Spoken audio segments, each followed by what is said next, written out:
किसान तिरंगा भारतीय जानते हैं। जय हिंद।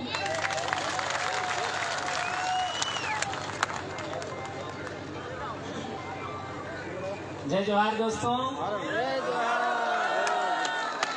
जय आदिवासी, जय भील प्रदेश। दोस्तों, आज मारवाड़ की धरती पर हम सबको आप सबने आमंत्रित किया और हमारे डूंगरपुर से तो साथी आए ही हैं, उदयपुर से भी साथी आए हैं, सिरोही से भी साथी आए हैं, पाली, जालौर, जोधपुर और बाड़मेर के साथी तो हैं ही सही। हमारे निकट धानेरा से भी कुछ साथी यहाँ पर आए हैं, गुजरात से।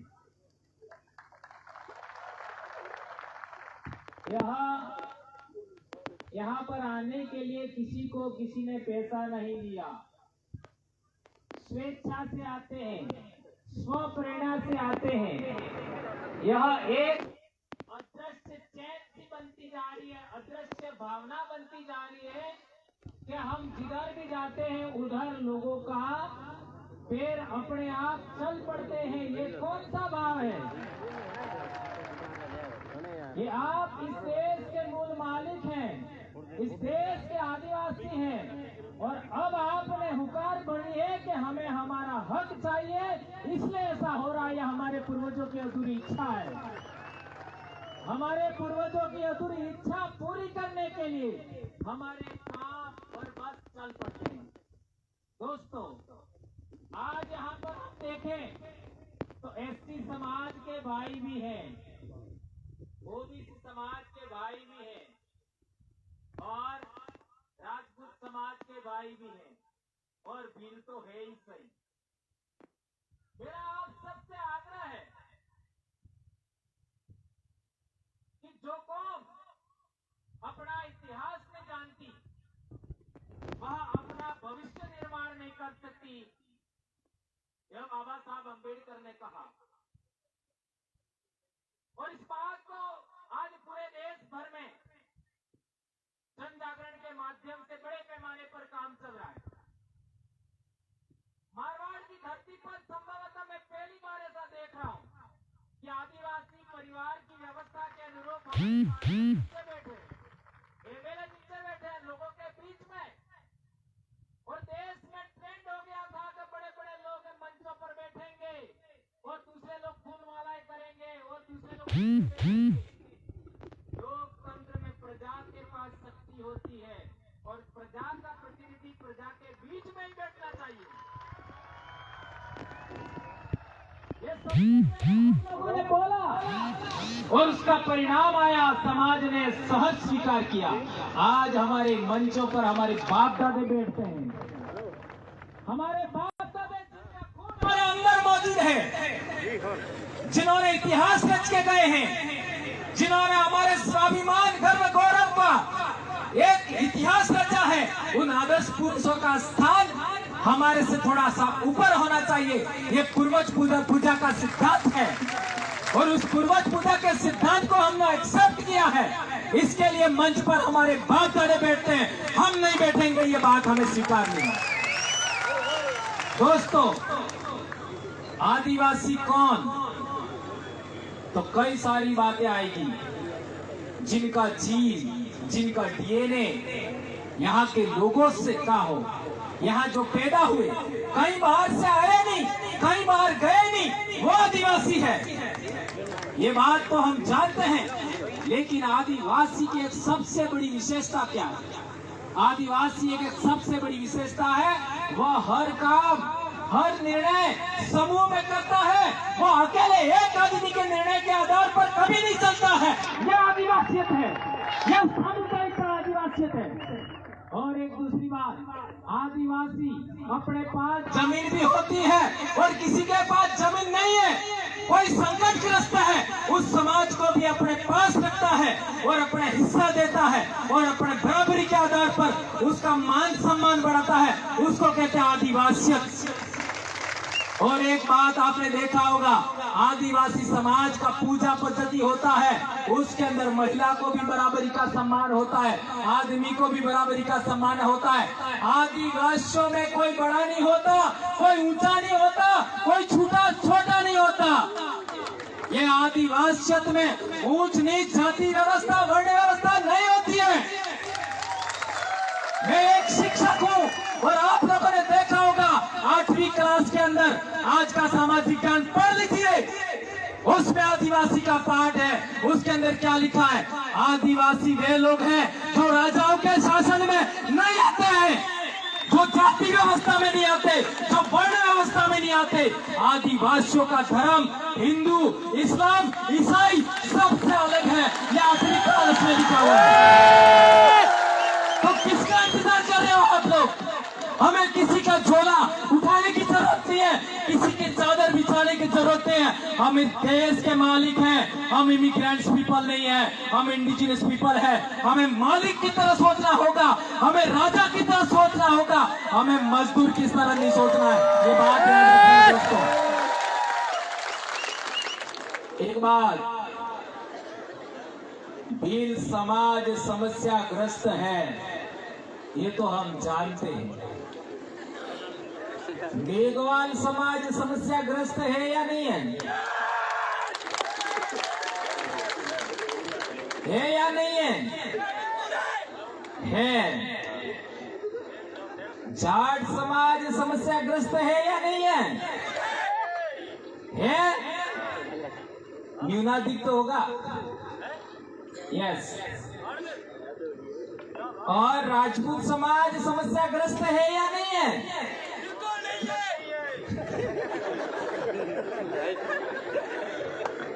चलो आपने ऐसा कहा, उसको मैं मान लेता हूं। एक पॉइंट के लिए सिंगल, भील समाज व्यापार कर पाता है कि नहीं कर पाता है? नहीं कर पाता। और राजपूत समाज व्यापार कर पाता है या नहीं कर पाता है? क्यों नहीं कर पाता है? ये सिमिलरिटी क्यों है?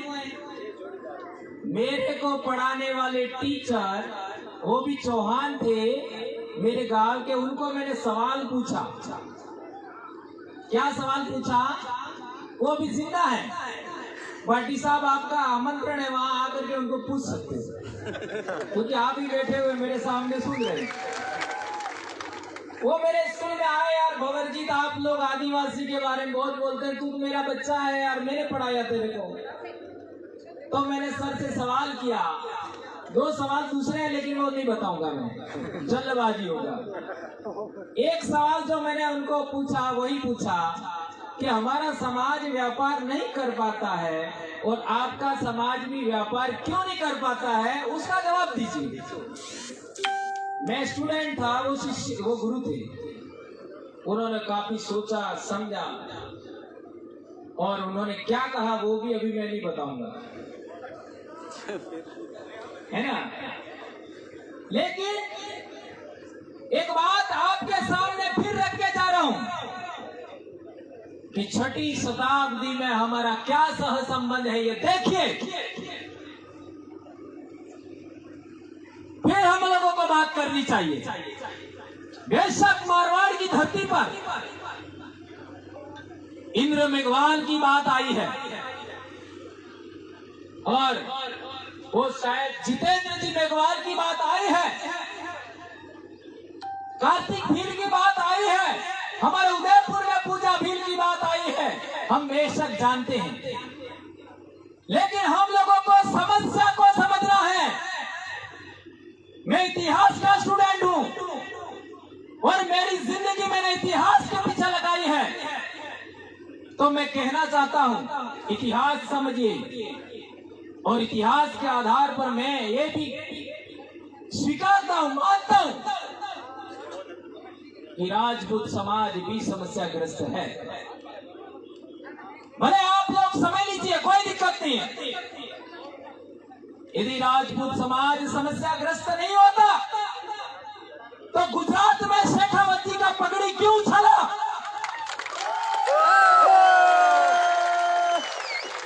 करणी सेना के राष्ट्रीय अध्यक्ष को क्यों मारा? यह है मेरा सवाल।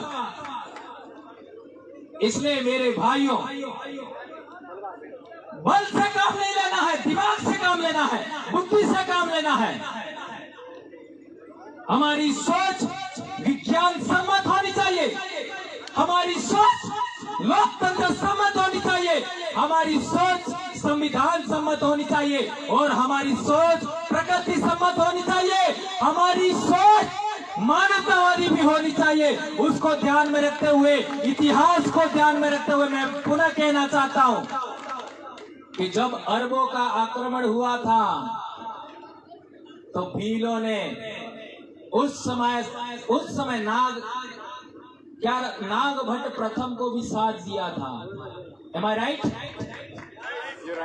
गलत है क्या? राइट है? कुछ तो कारण होगा।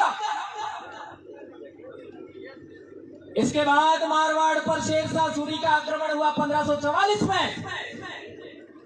तब हमारे आदिवासियों ने सुमेलगिरी के युद्ध में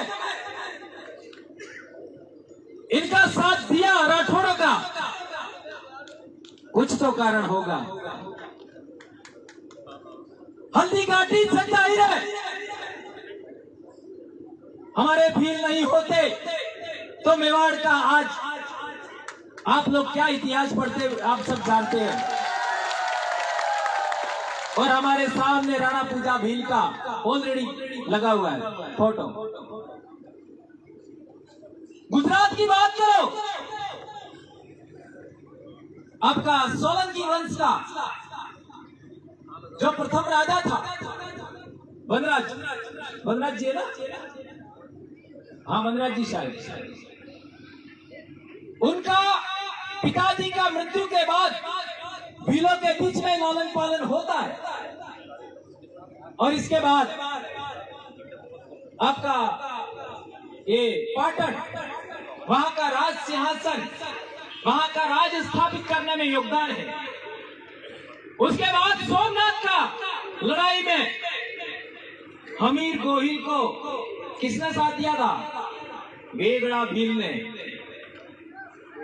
वेगड़ा भील की सेना पहले मरी, इसके बाद हमीर मरा।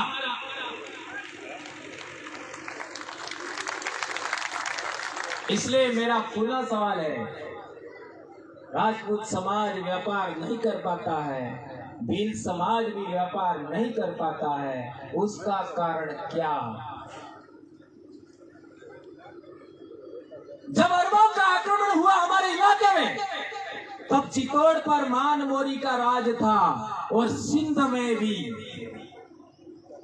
मान मोरी के परिवार का ही राज था। और आज सिंध में 16 राजपूत है, वो कौन है? जांच करिएगा। आज के इतिहास पर नहीं, उस जमाने के पुरातात्विक अवशेष, उस समय के यात्रा विवरण का सहारा लेकर के आप जांच करिए। मैं आपको बहुत बड़ी समस्या के लिए ये उदाहरण दिया। वो समस्या क्या है? वो समस्या ये है कि हमारी आपसी गुत्थम गुत्था में एक दूसरे को पछाड़ने के चक्कर में हम राजा से रंग हो गए, राजा से रंग हो गए, राजा से प्रजा हो गए, और आज हम दूसरों की दरिया बिछाने का काम कर रहे हैं। इसलिए मेरा आप सबसे आग्रह है, हमारी समस्या क्या है? हमारी समस्या है, एक और बात मैं भूल गया था, खानवा का युद्ध हुआ। उस खानवा के युद्ध में भी हमारे भीलों ने साथ दिया था, राणा सांगा का। और एक बड़ी बात सोचिए, जिनके दिमाग में धर्म का क्या कहते हैं, हिलोरे मारती है भावनाएं। खानवा युद्ध हुआ बयाना के आसपास। उस युद्ध में सेनापति कौन था? जो अपने 12,000 सैनिकों के साथ में रणभूमि में खेत रहा, हकीम खां सूर। हल्दी घाटी के युद्ध में भी क्या नाम था? हैं? सेनापति क्या नाम था? नहीं, मान सिंह जी नहीं, वो मुस्लिम थे।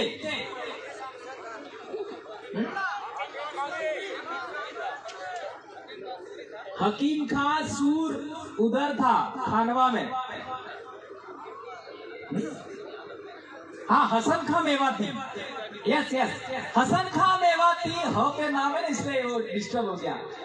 हसन खां मेवाती खानवा में और हकीम खां सूर हल्दीघाटी युद्ध में। देखिए, इतिहास होता है। इतिहास पुरुष देश की माटी का होता है, देश का होता है, वो किसी समाज का नहीं होता। तो इन दो बड़े युद्धों में मुस्लिम समाज का योगदान है, आदिवासी समाज का योगदान है, राजपूत समाज का भी योगदान है।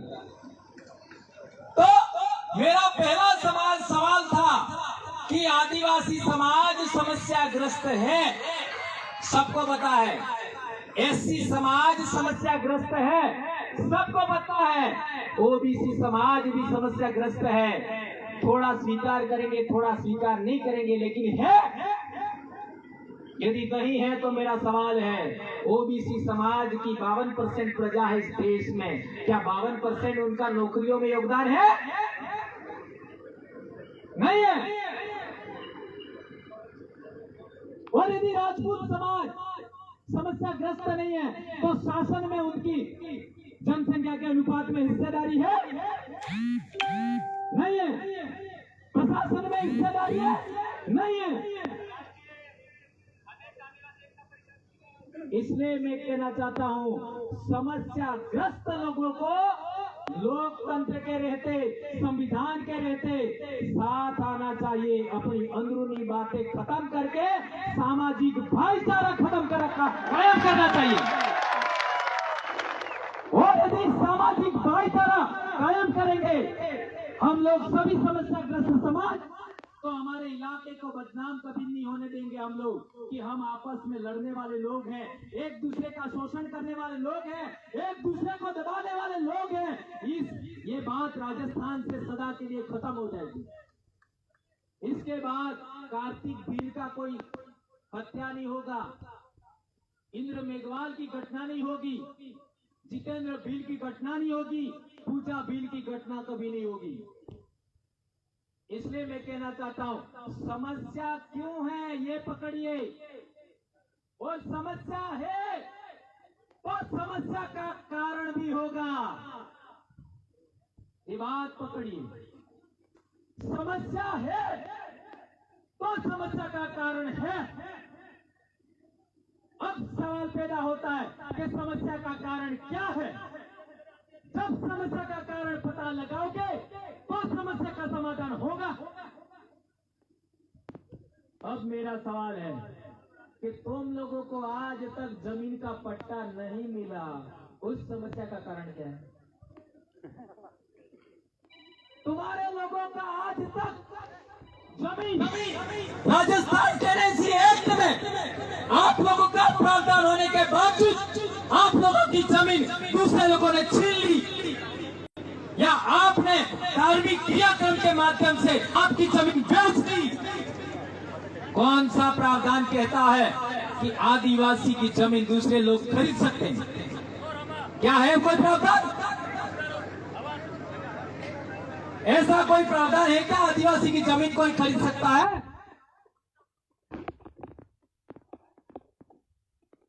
नहीं है प्रावधान। इसका मतलब इलीगल हुआ।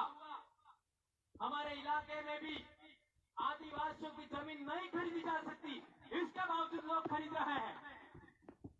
तो समस्या का कारण यह है कि तुम्हारी आवाज राज में नहीं है।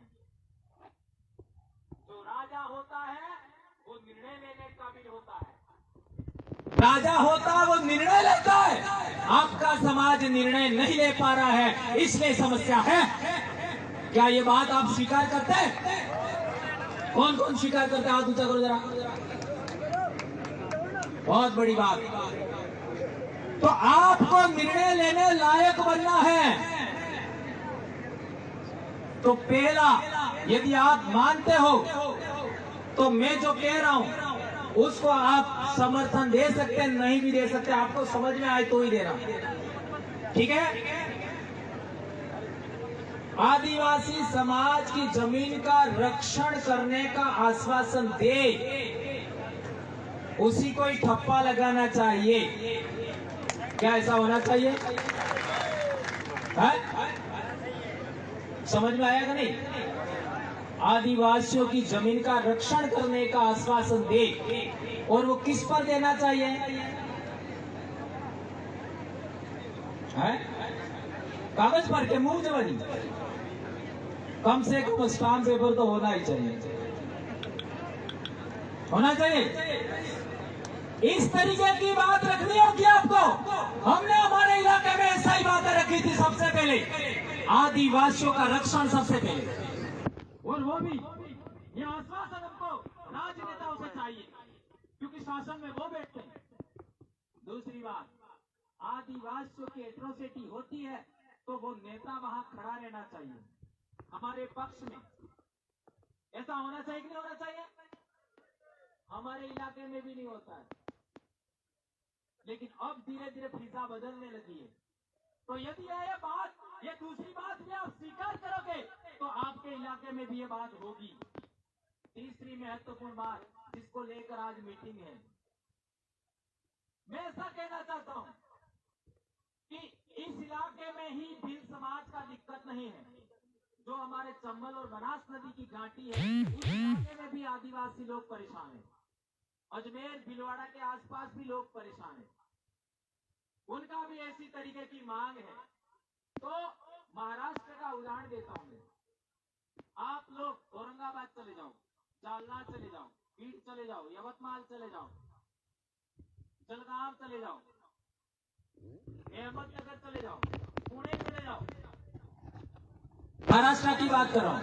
वहां 25 किलोमीटर इधर, 25 किलोमीटर इधर, 25 इधर, 25 इधर, कहीं पर भी शेड्यूल्ड एरिया नहीं है, यानी 5वीं अनुसूची का इलाका नहीं है। लेकिन यहाँ बीच में आदिवासी बाहुल्य गांव है, तो वो 5वीं अनुसूची के तहत एरिया हो जाएगा।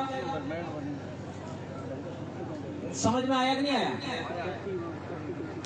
जो आदिवासी गांव जिसमें 100% आदिवासी लोग रहते हैं, नंबर 1, और दूसरा 50% से ज्यादा आदिवासी लोग जिस गांव में रहते हैं, उसको राजस्व गांव बना करके शेड्यूल एरिया में शामिल कर दिया जाए तो यह आरक्षण की समस्या सदा के लिए समाप्त हो जाएगी पूरे राजस्थान में। क्या करना है? जो भी आदिवासियों की बस्तियां हैं, उनको राजस्व गांव पहले घोषित किया जाए और इसके बाद उसको शेड्यूल एरिया में शामिल किया जाए, तो हम और आप एक हो जाएंगे। हमारे इलाके में जो लाभ मिलता है वही आपके इलाके में लाभ मिलेगा। और आज यदि 45% हमको आरक्षण मिलता है, वो संख्या बढ़ जाएगी। जितनी संख्या बढ़ेगी आरक्षण भी बढ़ जाएगा, तो सबकी रक्षा हो जाएगी। आज हमारे इलाके में देख लीजिए, डॉक्टर बन रहे हैं, इंजीनियर बन रहे हैं, अब IAS भी बनने लगे। ये शेड्यूल एरिया का लाभ हमको पिछले 30-40 साल में नहीं मिला होता, तो आज का पीढ़ी आगे नहीं बढ़ती। इसलिए मेरा आग्रह है कि हमारे जितने भी जनप्रतिनिधि बुद्धिजीवी साथी हैं, सबसे आग्रह है पूरे राजस्थान में सिंगल पॉइंट का डिमांड होनी चाहिए। सिंगल पॉइंट क्या?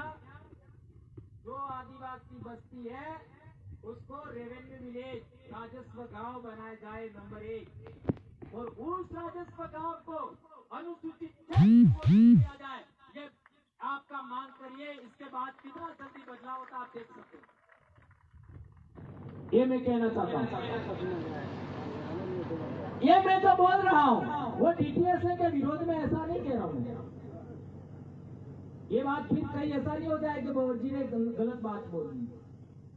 मैं जो बात बोल रहा हूँ वो महाराष्ट्र में इम्प्लीमेंट है, आंध्र प्रदेश में इम्प्लीमेंट है, तेलंगाना में इम्प्लीमेंट है, लागू है, वो बात कह रहा हूं मैं। और आपने आपने देखा होगा महाराष्ट्र में जिला स्तरीय भर्तियों में एक नोटिफिकेशन आया था कि ग्रुप सी और ग्रुप डी में 100% रिजर्वेशन शेड्यूल ट्राइब का होगा। ये भी नोटिफिकेशन आपने गवर्नमेंट ने जारी किया था, पारित हुआ था, आंध्रा में भी हुआ था।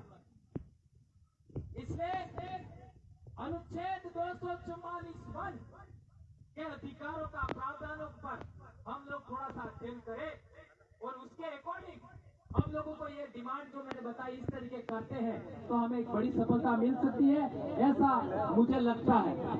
और हम लोग सभी एक हो जाएंगे पूरे राजस्थान में। एक बड़ी बात, जब सभी लोग समस्याग्रस्त हैं और सभी समस्याग्रस्त लोग एक जगह इकट्ठा होते हैं और साथ साथ बैठते हैं तो एक बड़ी बात आती है। क्या बात आती है? कोई 5% समस्याग्रस्त है, कोई 10% समस्याग्रस्त है, कोई 50% समस्याग्रस्त है और कोई 80% समस्याग्रस्त है। ये स्तरीकरण है, ये बात समझिए।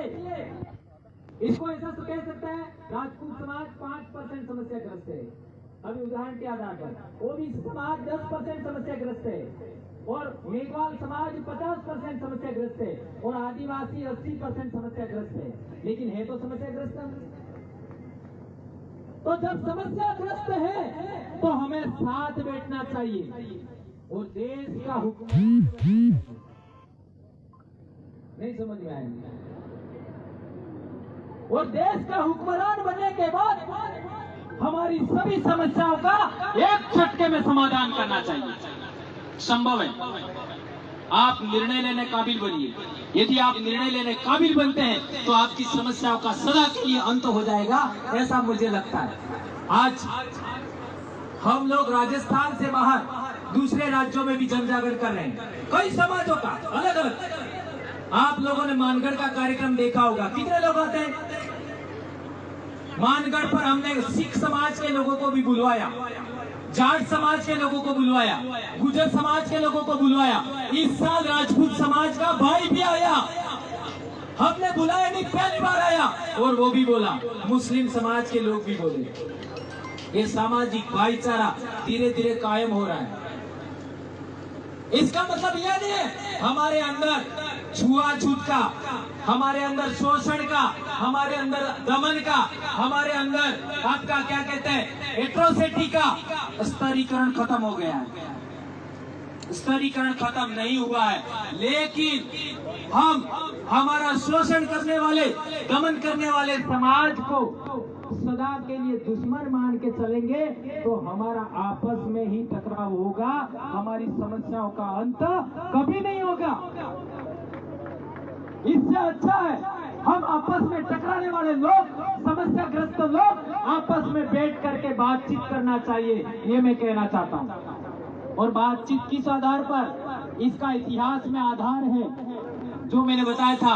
अरब आक्रमणों के समय नागभट्ट के टाइम में हम लोग साथ आए थे, सुमेरगिरी युद्ध के समय हम साथ आए थे, आपका खानवा युद्ध के समय हम साथ आए थे, हल्दी घाटी युद्ध के समय हम साथ आए थे, वनराज सोलंकी के टाइम हम साथ आए थे, सोमनाथ में अमीर गोहिल के भी साथ बेगड़ा बिल के रूप में हम साथ आए थे। कुछ तो वजह है और वो वजह किसी को जाननी है तो मेरे से बहस कर ले, मैं बता दूंगा। इसलिए मेरे भाइयों, आप सबसे मेरा आग्रह है कि हमारे आदिवासी समाज की एकता कायम होती रहनी चाहिए। और एक बड़ी बात मैं कहना चाहता हूं कि आज की तारीख में हमारे बीकानेर संभाग में जो नायक समाज है वो कौन है? भील है। देख लीजिए खाजा नायक, ये मध्य प्रदेश में नायक हैं, वो भील है। गुजरात में रूप सिंह भील और आपका परमेश्वर नायक, ये दोनों नायक लगाते हैं, रूप सिंह नायक, परमेश्वर नायक। और महाराष्ट्र में पिछले दिनों हम गए थे, है ना, तो वहां पर राघोजी आपका क्या नाम है, राघोजी भांगरे, और अभी हम लोग एक और मूर्ति का स्थापना वहां करके आए हैं, है ना, बागोजी नायक, यानी नायक बीकानेर से लगा करके महाराष्ट्र के अहमदनगर तक नायक नायक नायक आदिवासियों में मिलता है। तो राजस्थान में जो भील समाज का एक हिस्सा एससी समाज में चला गया नायक के रूप में, वो बीकाजी जो राठौड़ थे उसके जमाने से, तो उनको भी हमारे समाज के अंदर शामिल किया जाना चाहिए। क्या इसका आप समर्थन करते हैं? तो मेरे कहने का मतलब यह है कि आपको समस्याएं समझने के लिए, समस्याओं का समाधान समझने के लिए इतिहास को आधार मानना होगा। मेरी सबसे बड़ी ताकत है इतिहास, और इतिहास की वजह से इतने लोगों को हम जोड़ने में कामयाब हुए हैं। इतिहास की कड़ियों को हमें समझना पड़ेगा। और मैं कहना चाहता हूं कि 6वीं शताब्दी में हमारे पूर्वज राजा थे, वो कौन से धर्म को मानते थे, ये आज से रिसर्च करना। और इसके लिए एक और बात कहना चाहता हूं कि बौद्ध धर्म की महायान शाखा थी, उसके देवी देवता कौन कौन से थे ये आप पता करना, किसी को पता नहीं है। उनके धर्म ग्रंथ कौन कौन से थे ये पता करना, किसी को पता नहीं है। यहाँ बैठे हुए किसी भी आदमी को ये पता नहीं है। बोलो, ये पढ़िए और सच्चाई जानिए। जैसा नक्ताराम जी ने कहा था, हमें नास्तिक नहीं बनना है, हमें आस्तिक नहीं बनना है, हमें वास्तविक बनना है। इसी तरीके से हमें वास्तविक इतिहास जानना है, काल्पनिक इतिहास नहीं मानना है। पुरातत्व के आधार पर प्रमाणित वास्तविक इतिहास को हमें स्वीकार करना है। ये बात हमें समझना पड़ेगा। इसलिए दोस्तों, आप सबने मेरी बातें सुनी, कितनी बातें आपको समझ में आई मुझे नहीं पता, लेकिन आप मेरी बातों को समझेंगे ऐसी मैं आशा अपेक्षा करता हूं। और आने वाले समय में हमारा इसी तरीके का कार्यक्रम बालोतरा में भी होना चाहिए। हो सकता है? हो सकता है क्या? तो इसकी तैयारी आज से शुरू करो, हम आने के लिए तैयार हैं। इसी तरीके का कार्यक्रम पाली में भी होना चाहिए, जालोर में भी होना चाहिए, और लास्ट में जोधपुर में भी होना चाहिए। ये कह रहे कल ही कार्यक्रम है। जैसलमेर में भी होना चाहिए, जहां भील रहता है वहां होना चाहिए। जय भील प्रदेश का नारा ऐसे थोड़ी दिया है। इसलिए आप सबसे मेरा आग्रह है कि इस कौम को जोड़ने में, हमारी कौम जुड़ेगी तो दूसरी कौमें भी हमारे साथ आएगी। एससी भी साथ आएंगे, ओबीसी भी साथ आएंगे, और जाट तो ऑलरेडी कबीलाई कौम है, गुजर कबीलाई कौम है, सभी राजपूत समाज भी साथ आएगा, ऐसा मेरे को दिखता है ना। इतिहास के आधार पर मेरी तीसरी आंख भी है, ऐसा कह दिया थोड़ा गड़बड़ हो गया, लेकिन मैं 2015 में जैसा सोचता था ऐसा हो गया। मैंने सोचा था कि मैं जब 50 साल का होऊंगा तब क्या होना चाहिए वो हो गया, और हजारों लोग हमको रोकने का प्रयास करते हैं। जो लोग हमको रोकने का प्रयास करते हैं वो स्वयं रुक जाते हैं। इसलिए मैं कहता हूँ, भील पूर्वजों की अदृश्य शक्ति हमारे साथ काम करती है। ये भील पूर्वज हमारे भगवान है, ये भील पूर्वज हमारे ईश्वर है। और मैं कहता हूँ, जो जिंदा इंसान है उस जिंदा इंसान के साथ में हमें सबका कल्याण करने वाली संस्कृति, सबके साथ भाईचारा कायम करते हुए, सबके साथ न्यायपूर्ण व्यवहार करते हुए हमें राष्ट्र का निर्माण करता है, आदिवासी राष्ट्र का निर्माण करना है। ये बात मैं कहना चाहता हूँ। जय आदिवासी, जय जोहार, जय भील प्रदेश, जय भारत, जय संविधान, जय बिरसा मुंडा, जय टंट्या भील, जय रणा पूजा भील। धन्यवाद। बहुत बहुत धन्यवाद सर, एक बार जोरदार करतब ध्वनि से आपका बहुत बहुत आभार। मैं आपके इस ओजस्वी अल्फाजों से कुछ लाइनें पेश करूं। इसमें भवनलाल जी को जो एक चुनारंजी टीम की ओर से कुछ पारितोषिक, कुछ स्मृति चिन्ह भेंट करना चाहते हैं, तो आपसे अनुरोध चाहूंगा कि आप मंच पर आकर के उनकी